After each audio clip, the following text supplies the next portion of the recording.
వల్ల లబ్ధిదారులు ఏ విధంగా ఉన్నారు అవన్నీ కూడా మీరు ప్రత్యక్షంగా చూశారు. కాబట్టి కొత్తగా మనం ఈరోజు వాటి గురించి మాట్లాడుకోవాల్సిన పని లేదు.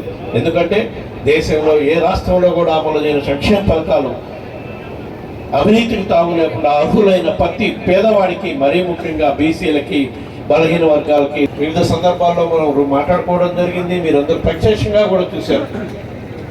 అదేవిధంగా ఏ విధంగా అభివృద్ధి కార్యక్రమాలు చేసుకుంటూ పోతున్నామో కూడా మీరు చూశారు.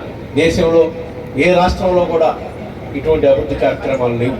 ఎందుకంటే గాంధీజీ కలగన్న గ్రామ స్వరాజ్యాన్ని ఇచ్చే అభివృద్ధి కార్యక్రమాలు చేయాలి అని చెప్పి గ్రామాల్లో సచివాలయాలు నిర్మాణం చేయటం కానివ్వండి, రైతు భరోసా కేంద్రాలు కానివ్వండి, ఆరోగ్య క్లినిక్స్ కానివ్వండి, పాఠశాలలని నాడు నేడు ద్వారా ఆధునిక పాఠశాలలుగా, ఆధునిక వైద్యశాలలుగా మార్చి పేదవాడికి నాణ్యమైన విద్య, వైద్యం ఉచితంగా అందించేదానికి ఎంత ప్రాధాన్యత ఇచ్చారో మన గౌరవ ముఖ్యమంత్రి జగన్మోహన్ రెడ్డి గారు ఒకసారి ఆలోచించారు.